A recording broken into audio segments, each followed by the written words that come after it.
अस्सलाम वालेकुम। मेरा नाम एडवोकेट खालिद है और आज जो वीडियो का टॉपिक है वो पहली वाली वीडियो से रिलेटेड है, जिसमें बताया गया था कि एफ़आईआर कैसे दर्ज करवानी है अगर पुलिस आपकी एफ़आईआर दर्ज करने से इनकार कर देती है। तो कौन कौन से अदर रिसोर्सेज हैं, कौन से अदर प्लेटफॉर्म्स, कौन से दूसरे रास्ते हैं जिन पे चल के एफ़आईआर करवाई जा सकती है। तो ये उस वीडियो का दूसरा पार्ट है, क्योंकि टॉपिक कुछ लंबा था तो इसलिए एक ही वीडियो में कवर नहीं हो सकता था। तो इसके लिए इसका दूसरा पार्ट बनाना बहुत ही ज़रूरी था, ताकि जो मेरे देखने वाले हैं, मेरे दोस्त, उनको सही तरह समझ आ सके, वो इसको अपनी अमली ज़िंदगी में अप्लाई कर सकें। अच्छा, उस वीडियो के लास्ट तक जहाँ पे हम पहुँचे थे वो अदालत का दरवाज़ा था, कि जिसमें आपने अकॉर्डिंग टू सेक्शन 22 से 22B एप्लीकेशन दे दी जुडिशल मजिस्ट्रेट को। ये सवाल मुझे काफ़ी दोस्तों की तरफ से सुनने को मिला कि ये जो आप मुखफ़फ़ बोलते हैं CRPC, CPC, PPC and ASP और CPO वगैरह, तो आप इनके जो स्टैंड्स आ रहे हैं वो भी बताया करें। तो मैं इसलिए अब यहाँ पे बता दूं कि जो 22 से 22B CRPC के तहत आपको एप्लीकेशन का प्रोसेस बताया था, वो CRPC stands for criminal procedure code of criminal procedure, कि जिसमें जो क्राइम है उसको अमल दरामद कैसे करवाना है, पूरा उसमें ट्रायल कैसे चलना है, जितने भी क्राइम्स हैं, लॉज हैं क्राइम के, उनको इम्प्लीमेंट कैसे करना है, वो सारा प्रोसेस उस बुक में है। अकॉर्डिंग टू सेक्शन 22 से CRPC आपकी एप्लीकेशन दर्ज हो गई, वो चली गई सेशन जज या जस्टिस ऑफ पीस भी बोला जाता है, उनके पास चली गई आपकी एप्लीकेशन।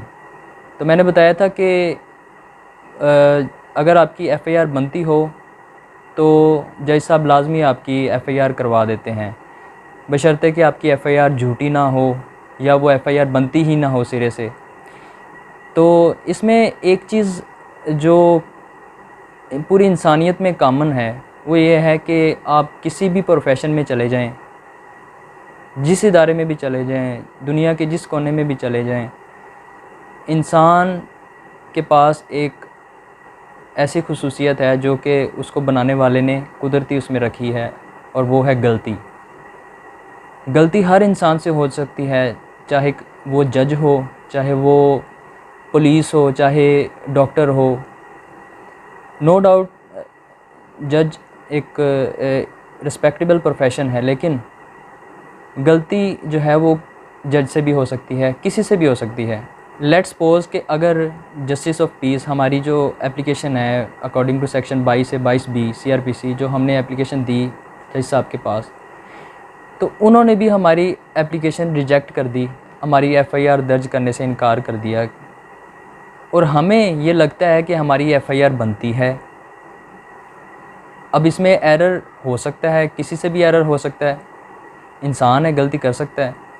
तो इसका फिर क्या हल है? अगर आप जस्टिस के पास भी जाकर अपनी एफ़आईआर, वहाँ पे अगर सेशन जज साहब के पास जाके भी आपकी एफ़आईआर दर्ज ना हो, तो फिर इसका क्या हल है? क्योंकि एफ़आईआर आपकी बनती है, आपको पता है, तो फिर आपने एफ़आईआर करवानी भी है, तो इसका कोई ना कोई तो हल होगा। तो कानून ये कहता है कि आप इसकी अपील में जाएंगे according to section 561A CRPC to the high court. आप हाई कोर्ट में अपील करेंगे उस फैसले के ख़िलाफ़ जो फ़ैसला सेशन जज साहब ने दिया है। हाई कोर्ट में अपील करने के बाद अगर फ़ैसला आपके हक़ में आ जाता है तो वेल एंड गुड, आपकी एफ़आईआर दर्ज हो जाएगी। अगर फ़ैसला आपके ख़िलाफ़ आता है तो फिर आप इसकी अपील के लिए सुप्रीम कोर्ट भी जा सकते हैं, वहाँ पे भी अपील कर सकते हैं। सुप्रीम कोर्ट में आप दो तरीक़ों से जा सकते हैं, डायरेक्ट और इनडायरेक्ट। डायरेक्ट प्रोसीजर ये है कि आप एप्लीकेशन लिखें to the chief justice of supreme court. Supreme court का एक सेल बना है ह्यूमन राइट्स पे, आप उनको एप्लीकेशन लिखें जो डायरेक्टली चीफ़ जस्टिस साहब को मौसूल होगी। और इनडायरेक्ट तरीका वही है जो मैंने आपको बताया कि अगर हाई कोर्ट से आपके ख़िलाफ़ फ़ैसला आता है अपील में, तो आप उसकी अपील में सुप्रीम कोर्ट में जा सकते हैं। ये इनडायरेक्ट है। तो ये जी तमाम प्रोसेस था अपनी एफ़आईआर दर्ज कराने के लिए। ये बताना बहुत ही ज़रूरी था, क्योंकि लोग थाने जाते हैं, पुलिस स्टेशन जाते हैं, वहाँ पे उनकी एफआईआर दर्ज नहीं होती, उनको आगे की प्रोसेस का नहीं इल्म, तो वो एहतजाज शुरू कर देते हैं, तोड़ फोड़ शुरू कर देते हैं, जिसमें सबका नुकसान है। तो इस प्रोसेस को आप फॉलो कर सकते हैं। अगर पुलिस आपकी एफआईआर दर्ज नहीं करती तो ये तमाम रास्ते आपके सामने हैं, जिन रास्तों के ज़रिए आप अपनी एफआईआर करवा सकते हैं। इसके अलावा अगर किसी की नज़र में कोई भी टॉपिक हो, किसी का कोई लीगल मैटर हो, उसको कोई सलूशन नज़र आ रहा हो, तो वो मुझसे कमेंट में या मैसेज करके मुझसे रब्ता कर सकता है। और अगर उस पर वीडियो बनानी ज़रूरी हुई तो मैं उस पर वीडियो बना दूँगा। अगर उसको वैसे मैसेज करके गाइड करना ज़रूरी हो तो मैं ऐसे कर दूँगा। तो आप मुझे बताइएगा कोई भी टॉपिक, तो फिर हम उस पर डिस्कस करते हैं। Thank you so much. अल्लाह हाफ़िज़।